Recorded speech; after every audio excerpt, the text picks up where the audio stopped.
हार्दिक शुभकामनाएं। आप लोग यहाँ पर उपस्थित हुए, हमें बहुत अच्छा लगा, सर को बहुत अच्छा लगा और ऐसे ही आप लोग उपस्थित होया करिए। बहुत अच्छा लगता है यार कि जो है हमारा भारत देश आज़ाद हुआ, कैसे आज़ाद हुआ, इतनी ज़्यादा लड़ाइयाँ लड़ी गई, सब परिस्थितियों से जो है भारत को आज़ादी मिली। तो जो है आज का ये दिन बहुत ही खास होने वाला है।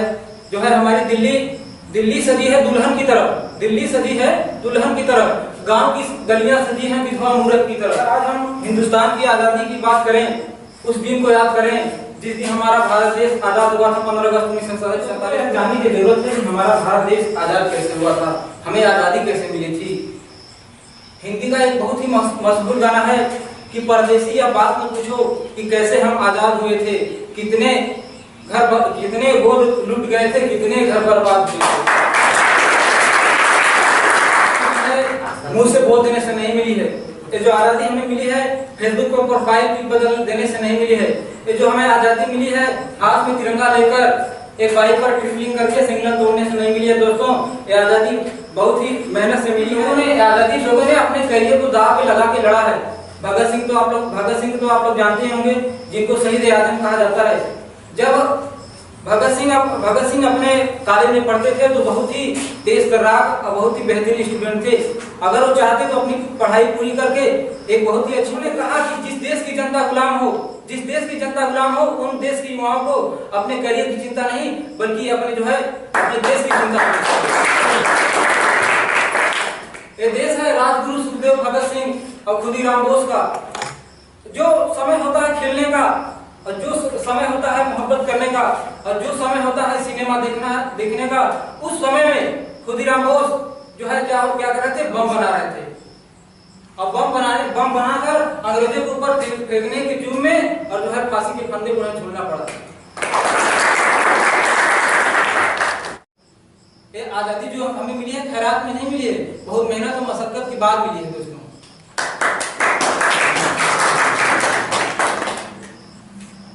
और तो सबसे पहले हमें यह जानने की जरूरत है कि हम जो है गुलाम कैसे हुए थे, अंग्रेजी शासन कैसे स्थापित हुआ था। अंग्रेज जब आए थे, सबसे पहले आए थे कहाँ आए थे, मुगलों के दरबार में आए थे। दुकान खोलने के नाम पर आए थे, व्यापार करने के नाम पर आए और भारत को गुलाम करने के नाम पर नहीं आए थे।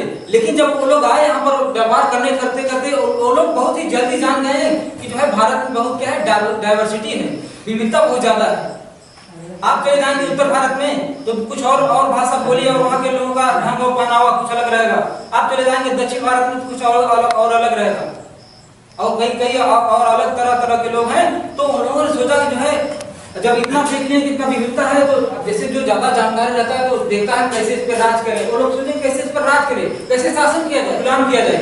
वो लोग समझ रहे थे कि यहाँ पर अलग अलग लोग हैं, बातों पे मारकाट झगड़ा कर लेते थे। तो उन लोगों ने एक तरकीब निकाला, जिस तरकीब का नाम है डिवाइड एंड रूल। बांटो क्या है, राज करो। और आज के समय में वही चल रहा है, जाति धर्म के नाम पर लोगों को लड़ाओ और जो है लड़ाकर अपनी सत्ता की कल्याणी की रोटी सेक रहे हैं। और हम जैसे युवाओं को जो है इधर उधर भटकने के लिए छोड़ दे रहे हैं, कोई किसी को नहीं पूछ रहा, आंदोलन कर रहे हैं, जाकर दिल्ली में लखनऊ में कर रहे हैं, लाठियां पड़ रही हैं, कुछ नहीं हो रहा है। और इसी के चलते इसी को देखते हुए इसलिए कोशिश कर रहा था जिससे अंग्रेजों ने हमारे देश पर लगभग 200 साल तक क्या किया, राज किया। तो हम सभी से आग्रह करेंगे कि आप सभी लोगों को जो है अपने देश को आगे ले जाने के लिए कुछ मतलब हमेशा सोचते रहना चाहिए, एक नेगेटिविटी रहना चाहिए, मतलब पॉजिटिविटी रहना चाहिए कि कोई कहीं भी जैसे अभी झंडा सब ले रहे हैं लेकिन अगले दिन होगा क्या होगा, सब लोग कहीं गिरा देंगे। ऐसा नहीं है। जो पढ़े लिखे लोग हैं लोगों को 2 लोगों को 4 लोगों को समझाएं जिससे हमारी आजादी को मतलब एक अच्छा नया मोड़ मिले, जैसे आने वाली पीढ़ी क्या होगी समझ सके कि अभी के लोग जब हम लोग जाएंगे तभी ना आगे लोग हम बता सकेंगे। इस देश को कागज का टुकड़ा ना समझो, इस देश के कागज का टुकड़ा ना समझो, इस देश को आगे ले जाने के बारे में सोचो।